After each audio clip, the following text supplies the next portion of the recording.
Chronique littéraire d'Isabella. Derrière la porte. Luciana se tenait au milieu de son nouvel appartement, un mélange de cartons à moitié déballés et de meubles mal agencés autour d'elle. Après un divorce difficile, elle avait trouvé refuge dans ce vieil immeuble du centre de Porto Alegre, espérant y retrouver un peu de calme et de stabilité. L'appartement, bien que vieillot, avait un charme indéniable. Les grandes fenêtres laissaient entrer une lumière douce, et l'endroit semblait spacieux pour une personne seule. Mais il y avait une chose qui troublait Luciana depuis son arrivée, la porte verrouillée d'une des chambres. Le propriétaire lui avait dit que c'était une pièce inutilisée, que la clé avait été perdue depuis longtemps. Mais pour Luciana, c'était étrange. Le premier soir, alors qu'elle s'apprêtait à se coucher, un bruit sourd la réveilla en plein milieu de la nuit. Ce n'était pas un bruit de voisinage habituel, mais un son sourd et répétitif, comme si quelque chose cognait lentement contre une surface. Elle tendit l'oreille et réalise que le bruit venait de la pièce verrouillée. Le lendemain, elle en parla à Donna Cecilia, la vieille voisine qui vivait dans l'appartement en face.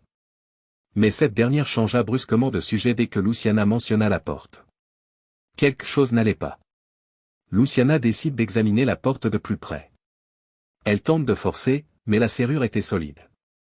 Elle appelle même un serrurier, mais étrangement, après une tentative infructueuse, il refuse de continuer, affirmant que la serrure était spéciale, ancienne, et qu'il ne pouvait rien y faire.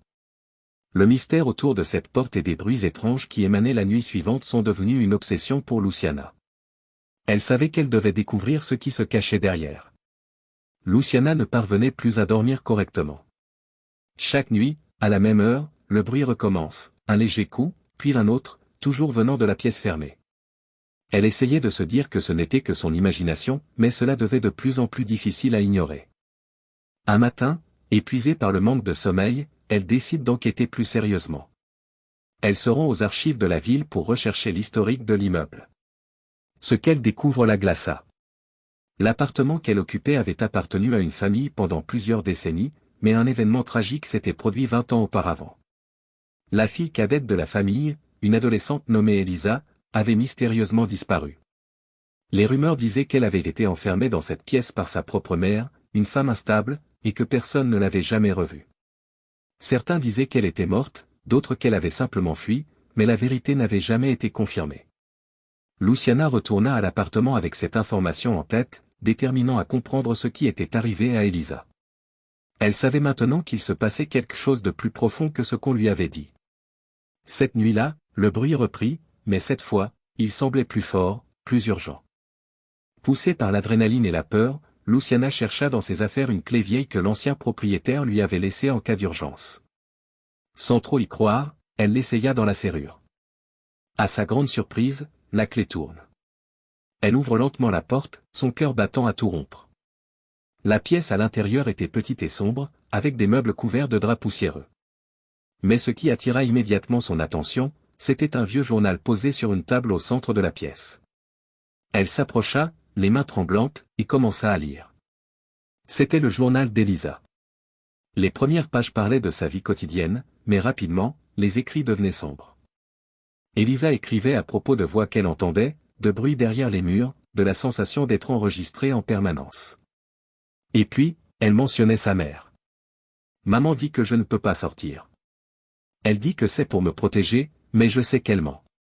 Il y a quelque chose dans cette maison, quelque chose qui veut me garder ici. Luciana sentit un frisson le parcourir. Elle renvoie brusquement le journal et se retourne pour quitter la pièce. Mais alors qu'elle s'apprêtait à fermer la porte, elle entendit un léger murmure. Ne pars pas. Son cœur s'arrête. La voix était douce, presque suppliée, mais elle venait clairement de la pièce. Elle scruta la pièce une dernière fois, puis claqua la porte, terrifiée. Le lendemain matin, elle appelle Donna Cecilia, exigeant des réponses. La vieille femme hésite, puis soupira lourdement. Je savais que ça arriverait. Toutes les femmes qui ont vécu dans cet appartement entendent Elisa. Mais personne ne veut en parler. Que s'est-il passé ici? Demanda Luciana, tremblante. Donna Cecilia la regardait, les yeux remplis de tristesse. Sa mère l'a enfermée pour la protéger de quelque chose qu'elle pensait dangereux. Mais ce qui est arrivé à Elisa, personne ne le sait vraiment. Depuis, cette pièce est maudite. Luciana comprit alors qu'elle n'était pas seule dans cet appartement, et que l'esprit d'Elisa, ou ce qu'il en restait, cherchait encore à être libéré. Cette nuit-là, Luciana a pris la décision de quitter l'appartement. Elle n'avait plus de doute. Ce qui se cachait derrière la porte n'était pas prêt à la laisser en paix, et elle ne voulait pas découvrir jusqu'où cela pourrait aller. Luciana empila fébrilement ses affaires dans des cartons, jetant des coups d'œil nerveux autour d'elle. Chaque objet qu'elle attrapait lui semblait imprégné d'une présence invisible, une lourdeur pesante qu'elle ne parvenait pas à chasser. L'idée de rester une nuit de plus dans cet appartement lui paraissait insensée. Et pourtant, quelque chose la retenait, comme un fil invisible enroulé autour de son cœur. Alors qu'elle refermait un carton, ses doigts tombèrent sur un vieux livre aux pages jaunies. Sur la première page, inscrit à la main, elle distingua le nom d'Elisa.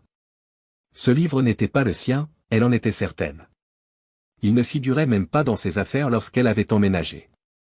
Mais sa curiosité la piqua, et elle ouvrit doucement l'ouvrage. À l'intérieur, de petites notes griffonnées, des mots à peine lisibles, parlaient d'une solitude oppressante et de murmures obsédants. À cet instant, un sentiment étrange s'insinua en elle. Elle n'avait plus peur d'Elisa, elle se sentait plutôt comme la gardienne d'un secret trop lourd. Alors qu'elle feuilletait les pages, elle vit quelque chose qui la glaça, une date, celle de ce même jour, inscrite à la dernière page, comme si Elisa l'avait prévu, comme si elle savait que Luciana resterait. Ses doigts tremblaient, mais elle referma doucement le livre, glissant celui-ci dans son sac. Elle se surprit alors à penser, une nuit de plus. Une dernière chance pour comprendre ce qui se cache derrière cette porte. Convaincue par une force mystérieuse, Luciana prit la décision de rester. Elle remit les cartons en place, étouffant l'inquiétude qui montait en elle. Cette nuit serait décisive, elle le sentait. Elle éteignit la lumière, bien décidée à affronter enfin ce que cet appartement tentait de lui révéler. Cette nuit-là, l'appartement plongea dans une obscurité encore plus profonde, comme si les ombres elles-mêmes avaient épaissi leur présence. Luciana, tendue, s'assit dans son lit, fixant l'obscurité et attendant, le cœur battant à un rythme qu'elle ne parvenait pas à calmer. L'horloge indiqua minuit lorsqu'un premier bruit, léger, vint briser le silence. Le coup était à peine audible, mais assez pour lui glacer le sang. Puis un second coup, plus insistant, résonna. C'était comme un martèlement lent et mesuré, un appel sourd provenant de derrière la porte fermée. Serrant le livre d'Elisa contre sa poitrine comme un talisman protecteur, Luciana prit une grande inspiration et se leva. Ses pieds nus glissèrent doucement sur le sol froid du couloir jusqu'à ce qu'elle se retrouve devant la fameuse porte. Le martèlement s'était intensifié, devenant presque une supplique. Le souffle court, Luciana leva la main et frôla la poignée. La serrure sembla frémir sous ses doigts, et, à ce moment-là, elle perçut un murmure, une voix douce, faible, mais distincte. « Aide-moi. Ne pars pas. » Rassemblant tout son courage, elle tourna la poignée. Étrangement, la porte, verrouillée depuis si longtemps, s'ouvrit lentement dans un grincement lugubre. Luciana se retrouva face à une pièce plongée dans une pénombre épaisse. Les voiles de poussière dansaient dans le mince rayon de lune qui s'infiltrait par la fenêtre partiellement obstruée. Au centre de la pièce, sur une vieille chaise, une silhouette pâle se dessina. Une jeune fille, frêle et éthérée, la regardait avec des yeux empreints de tristesse. Luciana retint un cri en reconnaissant Elisa, ou ce qu'il restait d'elle.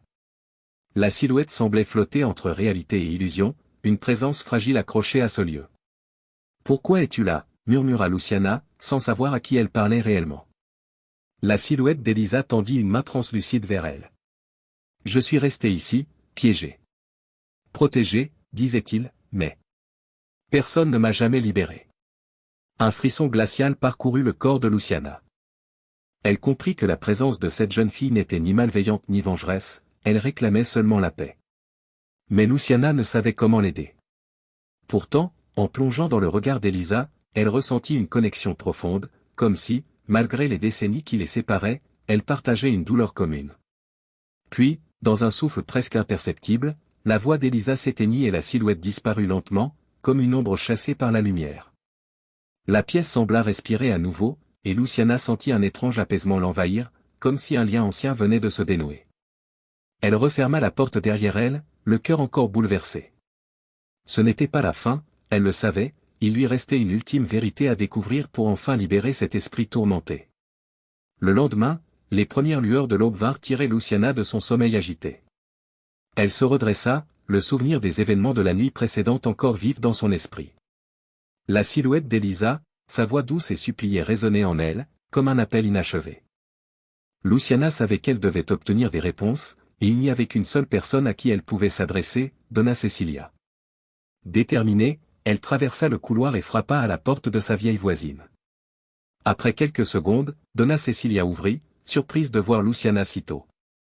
Son regard, d'abord hésitant, se durcit rapidement en devinant les intentions de Luciana. « Je dois savoir ce qui s'est réellement passé ici, Donna Cecilia, » dit Luciana, la voix tremblante mais résolue. La vieille femme baissa les yeux, l'air accablé. Elle l'invita à entrer, referma la porte derrière elle, puis s'assit en silence, les mains serrées sur ses genoux. Après un long moment, elle finit par parler, sa voix marquée par le poids des années et des secrets enfouis. Elisa était une jeune fille douce, mais sa mère la croyait marquée. Elle pensait que sa propre fille était possédée, habitée par des esprits sombres qui voulaient s'en prendre à elle. Donna Cecilia inspira profondément, visiblement déchirée.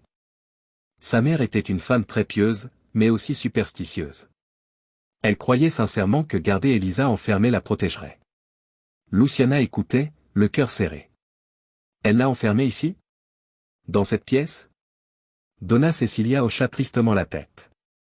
Oui. Elle pensait que la pièce les préserverait toutes les deux. Mais Elisa. Elle s'est éteinte lentement, comme une flamme privée d'air. Quand elle a disparu, tout le monde a cru qu'elle avait fui, mais moi. Je savais. Le silence s'installa, oppressant, tandis que Luciana absorbait ses révélations. Elle comprit que l'esprit d'Elisa n'était jamais parvenu à trouver la paix, piégé entre la peur de sa mère et l'isolement de la pièce. Il restait encore une question sans réponse, une question qui la hantait depuis qu'elle avait entendu le murmure d'Elisa. Pourquoi ai-je l'impression qu'elle cherche quelque chose? Ou quelqu'un? Demanda Luciana d'une voix rauque. Donna Cecilia la regarda, les yeux emplis de tristesse. Elle cherchait la paix, Luciana. Elle voulait que quelqu'un entende sa voix, que quelqu'un comprenne sa douleur. Toutes ces années, elle est restée là, seule, attendant que quelqu'un l'aide enfin à partir. Luciana sentit les larmes lui monter aux yeux. Elisa était une âme en peine, une jeune fille brisée par les croyances déformées de sa mère, et qui n'avait jamais eu la chance de vivre en paix.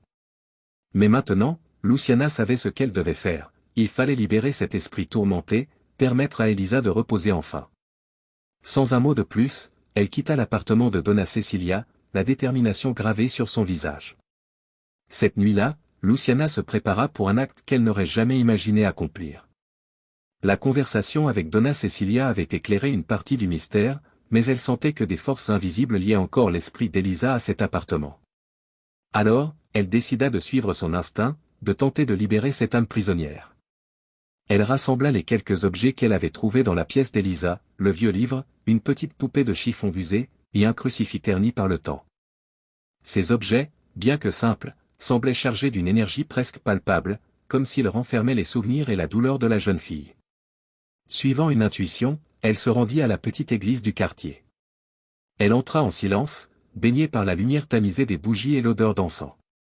Là, elle s'adressa au prêtre, un homme d'un âge avancé au regard bienveillant, et lui expliqua en quelques mots la situation. Le prêtre, sans la juger, la regarda longuement avant de lui donner un conseil simple mais puissant. Parfois, les âmes errantes ont seulement besoin d'un acte de compassion pour trouver le repos, dit-il doucement. Si vous pouvez prier pour elle et lui offrir vos mots avec sincérité, cela pourrait suffire. Revigorée par cette guidance, Luciana retourna à l'appartement, l'ombre de la nuit tombant doucement sur la ville. Dans la pièce d'Elisa, elle disposa les objets en cercle, alluma une bougie au centre, puis s'agenouilla. Elle ferma les yeux, prit une profonde inspiration et commença à murmurer une prière, sa voix douce emplissant l'espace sombre. Elisa, je suis ici pour toi. Je sais ce que tu as vécu, et je suis désolé pour ta souffrance. Je te libère de cette douleur, de ces murs qui t'ont enfermé. Va en paix, va où tu dois aller, et trouve le repos. Les mots coulaient d'elle comme une rivière, emplis d'une sincérité qui la surprenait elle-même.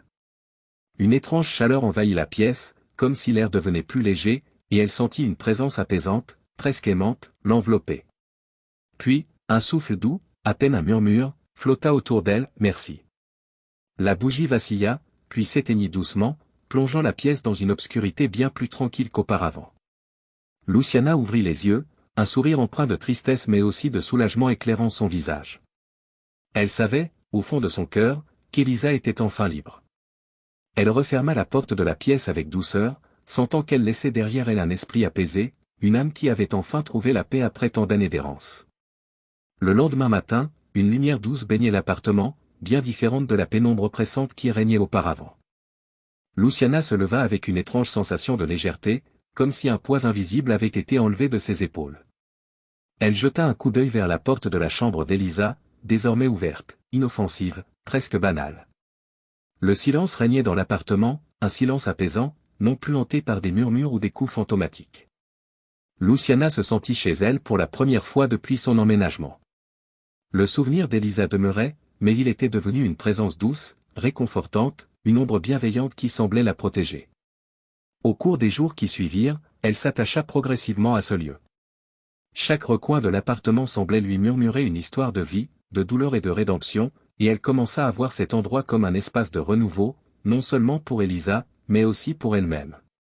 Luciana trouva en cet appartement non seulement un refuge physique, mais aussi un espace pour guérir de ses propres blessures. Un matin, alors qu'elle se promenait dans le quartier, elle croisa Donna Cecilia. La vieille femme l'observa avec un sourire énigmatique, comme si elle savait déjà ce qui s'était passé. « Elisa est partie, n'est-ce pas ?» demanda-t-elle d'une voix douce. Luciana hocha la tête, les yeux brillants d'émotion. « Oui. Elle est libre, enfin. » Donna Cecilia posa une main rassurante sur son épaule. « Il fallait quelqu'un comme toi, Luciana, quelqu'un qui comprenne la souffrance et la solitude, pour l'aider à partir. » Luciana réalisa alors qu'elle n'était pas venue dans cet appartement par hasard. Peut-être que la vie, ou quelque chose de plus grand, l'avait amenée ici pour remplir cette mission, pour permettre à Elisa de trouver la paix et, par la même occasion, pour guérir elle-même de son passé. En rentrant chez elle, elle contempla une dernière fois la porte ouverte de la chambre d'Elisa, la chambre désormais vide mais remplie de l'énergie apaisée de l'âme libérée. Elle se promit de ne jamais la refermer, comme un symbole de cette libération, de cette seconde chance accordée à Elisa et à elle-même. Luciana comprit alors qu'elle avait trouvé bien plus qu'un simple appartement. Elle avait trouvé un nouveau départ, une vie nouvelle, enfin libérée de ses propres fantômes. Merci d'avoir écouté. Si cette histoire vous a plu, n'oubliez pas de vous abonner pour découvrir les autres récits de la série Les Chroniques littéraires d'Isabella.